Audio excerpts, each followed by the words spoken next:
আসসালামু আলাইকুম রহমতুল্লাহি ওবরকাতুহু।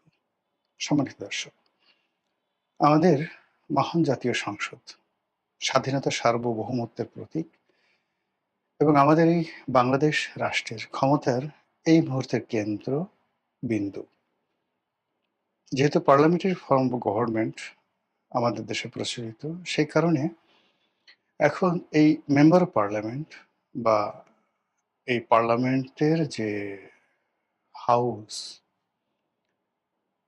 এখানে যারা যান প্রায় সবার সঙ্গেই আমাদের রাষ্ট্রের যে মায়া, মমত্ব, প্রেম, ভালোবাসা, আবেগ, অনুভূতি, মানে এটা এমন একটা পর্যায়ে আ কেবলই মাত্র আপনার মধ্যে যদি দেশপ্রেম থাকে, তাহলে আপনি বুঝতে পারবেন যে এই পার্লামেন্ট ভবন আপনার কাছে কেমন লাগে।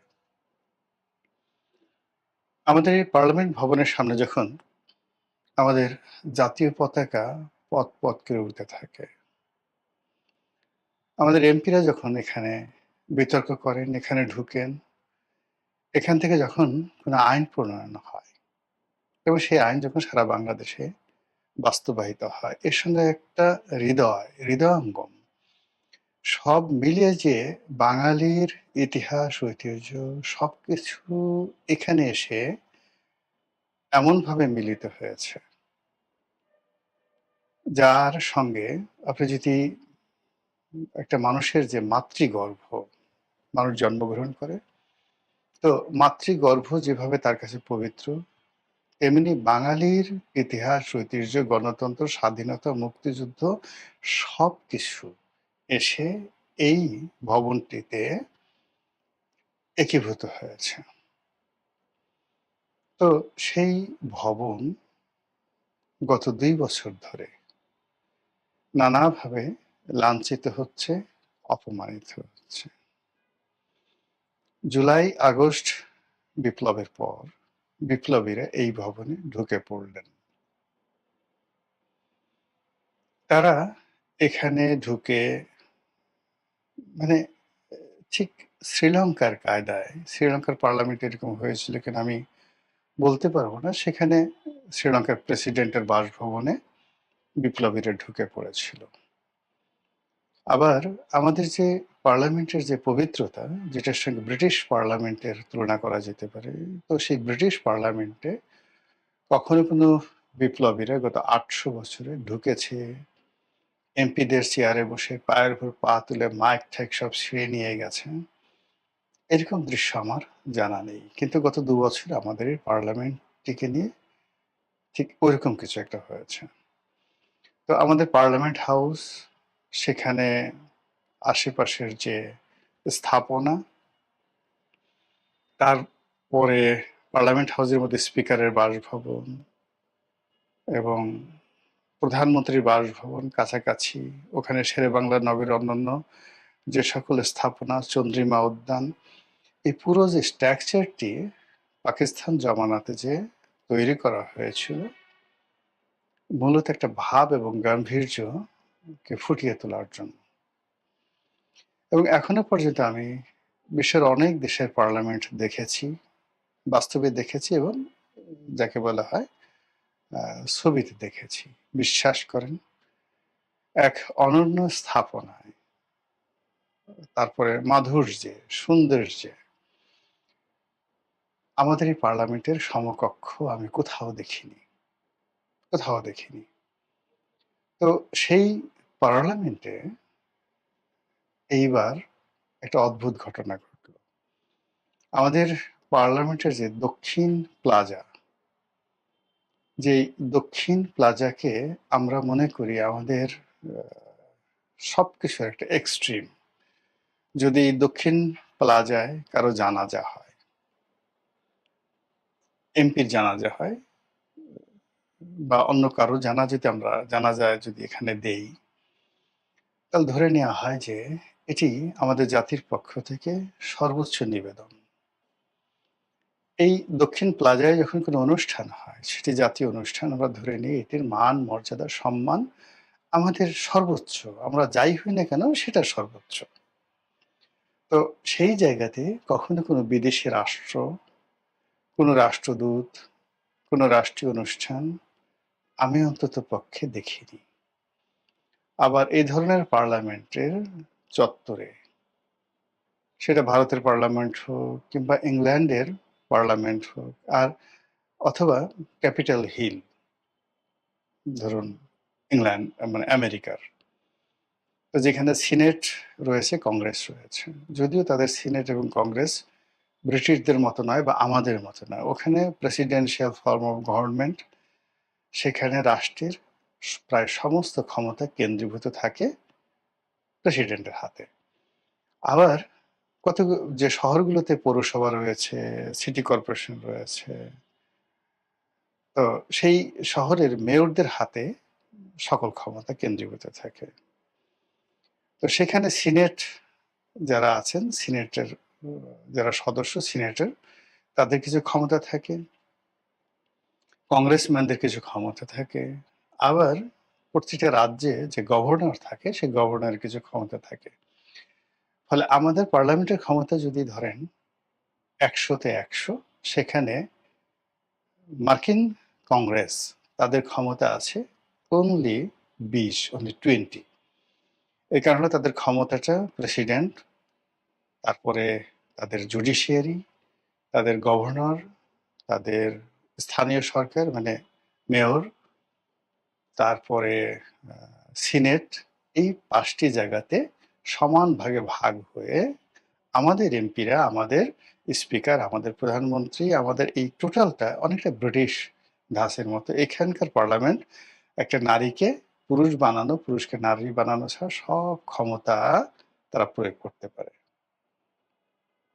এবং এখন তার ইচ্ছে করলে জুডিশিয়ারিকে চ্যালেঞ্জ করতে পারে। আরো অনেক কিছু এই পার্লামেন্টে রয়েছে, অন্তর্নিহিত ক্ষমতা। They can do everything.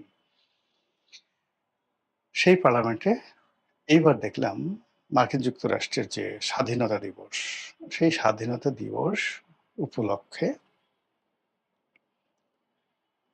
তাদের অনুষ্ঠান এই পার্লামেন্টের দক্ষিণ প্লাজাতে হলো। এখানে লাল কার্পেট বেছানো হলো, এখানে মার্কিন জাতীয় সঙ্গীত পরিবেশিত হলো, এখানে রাষ্ট্রদূত, মার্কিন রাষ্ট্রদূত, তিনি সেই জাতীয় সঙ্গীত, মার্কিন জাতীয় সঙ্গীতের সঙ্গে সঙ্গে just like viceroy, just like president, just like অনেক কিছু, মানে ছোট্ট একটা জায়গাতে প প করে বাদ্য বাজাচ্ছিল, কিন্তু যেভাবে তিনি গার্ড অফ অনারের মতো করে অভিবাদন গ্রহণ করছিলেন, মনে হচ্ছিল ওই সংসদ তার, ওই চত্বরের অধিকার কেবল তার। আর ওখানে তিনি এমনভাবে দাঁড়িয়েছিলেন, ওখানে স্পিকার ছিল বিরোধী দলীয়, মানে ওখানে ডেপুটি স্পিকার ছিল বিরোধী দলীয় নেতা ডাক্তার শফিক ছিলেন, কিছু কিছু মহিলা এমপি ছিলেন, পুরুষ এমপি ছিলেন, কয়েকজন মন্ত্রী ছিলেন। আমার কাছে মনে হলো যে চিৎকার করে কান্না করি। ওই দৃশ্য দেখার পর মনে হলো যে চিৎকার করে কান্না করি। আর আমাদের মন্ত্রী এমপিরা ওখানে যে বক্তব্য দিয়েছেন, তাদের বক্তব্য শুনে মানে একজন নাগরিক হিসেবে এতটা অসহায়, এতটা দুর্বল এই স্বাধীন বাংলাদেশে আমার কখনো মনে হয়নি। আমি যখন প্রথম এই দৃশ্যটা ইন্টারনেটে দেখি,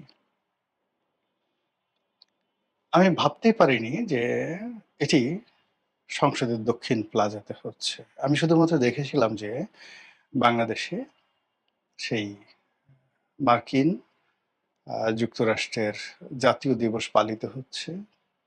রাষ্ট্রদূত ব্রেন্ট ক্রিস্টেনসেন তিনি অভিবাদন গ্রহণ করছেন এবং বাদ্য বাজছে, জাতীয় সঙ্গীত বাজছে। এটা কোন জায়গাতে? এটা আমি বুঝতে পারিনি। কিন্তু এরকম দৃশ্য আমি কখনো ইতিপূর্বে দেখিনি। ওটাই আমার কাছে অদ্ভুত, ভয়ংকর এবং অশনি সংকেত বলে মনে হচ্ছিল। একটু পরে যখন আমি দেখতে পেলাম যে এই ঘটনাটা ঘটেছে আমাদের জাতীয় সংসদে, এবং এই ছবিগুলো যখন এলো, তখন আমার যে অনুভূতি, সে অনুভূতি যে এরকম একটা দৃশ্য যদি ধরেন পাকিস্তানের হতো, মানে পাকিস্তানের পার্লামেন্টে হতো অথবা পাকিস্তানের রাষ্ট্রদূত যদি বাংলাদেশের পার্লামেন্টে হতো করতেন। এরকম একটা দৃশ্য যদি ভারতের রাষ্ট্রদূত এখানে করতেন অথবা ভারতের যে পার্লামেন্ট হাউস সেখানে মার্কিন যুক্তরাষ্ট্র করতো বা বাংলাদেশ করতো, এরকম ঘটনা অহরহ দেখলে খারাপ লাগতো না। কিন্তু আমি তো এরকম ঘটনা দেখিনি। কল্পনাও করতে পারি না এরকম একটা ঘটনা হবে। আমেরিকার যে ক্যাপিটাল হিল বা ধরুন আ হোয়াইট হাউসে, সেখানে গিয়ে এইভাবে বাংলাদেশের রাষ্ট্রদূত এরকম অনুষ্ঠান করবেন। আর ওখানকার মন্ত্রী এমপিরা গিয়ে সেখানে বাংলাদেশের পক্ষে কথা বলবে। একবার একটু কল্পনা করেন তো। এই কথা আমেরিকাতে গিয়ে আপনি যদি বলার চেষ্টা করেন কোনো অফিসারকে বা কোনো কাউকে, আপনার ৩২ টা দাঁত চড়াই আপনার দাঁত খুলে ফেলবে। আপনার কান মলে দেবে। আচ্ছা তো তোর এত বড় সাহস হলো কি করে? আপনি একটু চীনে গিয়ে এই কথা একটু বলে আসেন তো যে, ঠিক আছে চীনের সঙ্গে আমার খুব ভালো বন্ধুত্ব। মালয়েশিয়ার সঙ্গে বলে আসেন যে, তোমাদের পার্লামেন্ট হাউসের সামনে এই দেখো আমরা যেভাবে আমাদের পার্লামেন্ট ভবনের সামনে আমেরিকার পতাকা উড়াতে দিয়েছি এবং আমেরিকার রাষ্ট্রদূতকে সেখানে লাল গালিচা বিছিয়ে অনুষ্ঠান করতে দিয়েছি। আগামী ২৬শে মার্চ বা ১৬ই ডিসেম্বর আমরা মালয়েশিয়ার এই পার্লামেন্ট হাউসে মানে আমি এই অনুষ্ঠানটা করব। একটু বলে দেখান তো। কিংবা একটু চীনে এত খাতির করে আসলে চীনে একটু বলে দেখেন তো। এই যে যারা এই অনুষ্ঠানটার অনুমতি দিয়েছেন, যা অনুষ্ঠানে অংশগ্রহণ করেছেন তাদেরকে অনুরোধ করব একটু বলে দেখেন শুধু কথাটা। তারপর একটা সংবাদ সম্মেলন করেন। কান ধরে উঠা বসা করব সবার সামনে। এই যে বাংলাদেশে যে অনেকগুলো ঘটনা ঘটছে, মানে আগে তো কথা হতো সেন্ট মার্টিন নিয়ে যে সেন্ট মার্টিন নিয়ে যাবে, নিয়ে গেছে, চাচ্ছে। এখন তো দেখি আমাদের নজর পড়ছে পার্লামেন্টের উপরে। এ কোথায় যায়? ২ দিন পর আমার মা থাকবে কোথায়? আমার বোন থাকবে কোথায়? আমার স্ত্রী সন্তানরা কোথায় থাকবে? আমার ব্যাংক বীমা কোথায় থাকবে? আমার বাংলাদেশ ব্যাংকের রিজার্ভ কোথায় থাকবে? আমার বিচারালয়, সুপ্রিম কোর্ট কোথায় থাকবে? আমার প্রধান বিচারপতি তার এজলাসে কি ঠিকমতো বসতে পারবেন? এ কি অবস্থা? কারা এই কাজ করল? আমি তো মানে আমি যে কথা বলবো আমি এটা আসলে গুছিয়ে কথা বলতে পারছি না। নরমালি আপনারা জানেন যে আমার ধৈর্যচ্যুতি ঘটে না ইন জেনারেল। এবং যখন অনেক সিরিয়াস কোনো কথাবার্তা বলি, তখন সেই কথাগুলো সিরিয়াস কথাগুলোর মধ্যেও আমি স্যাটায়ার দিতে পারি। কিন্তু এই ঘটনাটা আমি যে বর্ণনা করছি বিশ্বাস করেন আমার হৃদয়ের মধ্যে রীতিমতো ধক করছে। আমার চোখের সামনে যখন এই যে আপনাদের সাথে কথা বলছি আমার দুটো চোখের মধ্যে যন্ত্রণা হচ্ছে ওই দৃশ্যগুলো আমি বারবার শুধু কল্পনা করছি। আর ওখানে যে সকল কথাবার্তা হয়েছে যে মুখগুলো দেখেছি সেই মুখগুলো স্মরণ করলে আমার মধ্যে কি ধরনের একটা অনুভূতি হচ্ছে, এটা কেন আমরা যাদেরকে ভোট দিয়েছি বা ভোট না দিলেও যারা বলছে যে আমরা তাদেরকে ভোট দিয়েছি, যারা রাষ্ট্র চালাচ্ছে তাদের এই সুমতি কেন হলো না? কেন তাদের মনের মধ্যে এই ধরনের কোনো চিন্তা এলো না? এই ধরনের অনুমতি কেন কিভাবে দিল এবং এই ধরনের ঘটনা কোন প্রেক্ষাপটে এলো? কারা এই ঘটনাগুলো ঘটলো? আমাদের এত জুলাই বিপ্লবী, এত মুক্তিযোদ্ধা, আমাদের দেশের এত দেশপ্রেমিক, এত আওয়ামী লীগ, এত বিএনপি, এত জামাত, যারা এই দেশের জন্য বুক ফাটিয়ে ফেলে, কেউ একটা টু শব্দ করছে না। কেউ একটা টু শব্দ করছে না। কেন এরকম হলো? এটা কি ধরনের লক্ষণ? এ কিসের প্রতিধ্বনি? এ কিসের আওয়াজ? এ কিসের দৃশ্য? এ কিসের চিত্রপট? এ কিসের কবিতা? এ কিসের সাপদ সংকুল? এ কিসের আওয়াজ? এ আমরা কি দেখছি? কেন এরকম হলো? কারা আমার মাতৃভূমিকে অন্যের হাতে তুলে দিতে চায়? কারা আমাদের দেশের স্বাধীনতা এবং সার্বভৌমত্ব বিকিয়ে দিতে চায়? ৩০ লক্ষ শহীদকে যারা ৩ লাখ বানাতে চায়, ২ লক্ষ মা-বোনের ইজ্জতকে যারা সেই কি বলবো? ছিন্ন পাতা বা ছেঁড়া কাগজ মনে করতে চায়। ওটা ইতিহাস। ছেঁড়া কাগজ ওখানে কোনো ব্যাপার না। যারা বাংলাদেশের অর্জিত স্বাধীনতাকে ভারতের দয়া, করুণা বা চক্রান্ত কনস্পিরেসি মনে করতে চায়। যারা মহান মুক্তিযুদ্ধের যে বীরত্ব, সেই বীরত্ব গাথাকে বলতে চায় কতগুলো কাপুরুষের উল্লম্ফন। আমি তাদের সবার উদ্দেশ্যে আমার মুখের যে থুথু, এটা নিক্ষেপ করতে আমার লজ্জা হয়। কিছু, কিছু জিনিস আছে, সেই জিনিসের উপর আপনি ইচ্ছা করলে থুথু ফেলতে পারবেন না। যদি বলা হয় এটার উপর থুথু ফেলো, একটু কল্পনা করেন। সামান্য রুচি থাকলেও আপনি এমন কিছু জিনিস আছে, বস্তু আছে যে বস্তুর উপর আপনি থুথু ফেলতে রাজি নন। আমাদের দেশের স্বাধীনতা যারা বিকিয়ে দিয়েছে অতীতে, এখন যারা স্বাধীনতা এবং সার্বভৌমত্ব নিয়ে টানাটানি করছে, বিদেশি রাষ্ট্রের হাতে স্বাধীনতা তুলে দিতে চাচ্ছে, বিক্রি করতে চাচ্ছে, বিশ্বাস করেন তাদের মুখের উপর থুথু মারা রুচি আমার নাই, অভিরুচি নাই, ঘৃণার কোনো ভাষা নাই।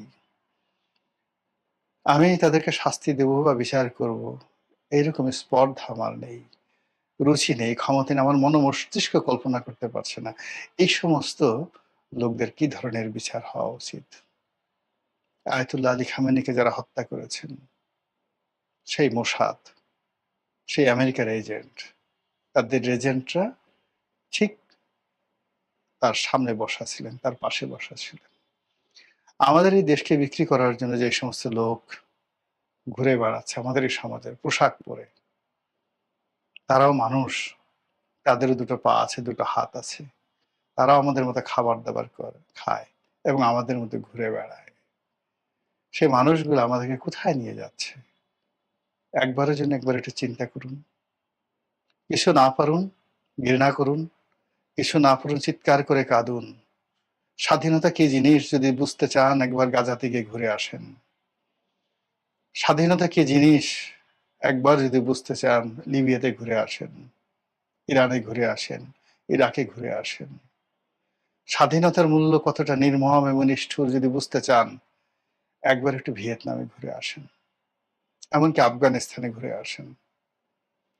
যে স্বাধীনতা পেয়েছি, যে স্বাধীনতা মহান আল্লাহ রাব্বুল আলামিন আমাদেরকে দিয়েছে, সেই স্বাধীনতার শ্রেষ্ঠ পাদভূমি, সেই স্বাধীনতার যে সিম্বল, সেই স্বাধীনতার যে পুণ্যভূমি, সে স্বাধীনতার কেন্দ্র, সে স্বাধীনতার পাওয়ার হাউস, আমাদের সেই জাতীয় সংসদ, মহান জাতীয় সংসদ, সেই সংসদের চত্বর।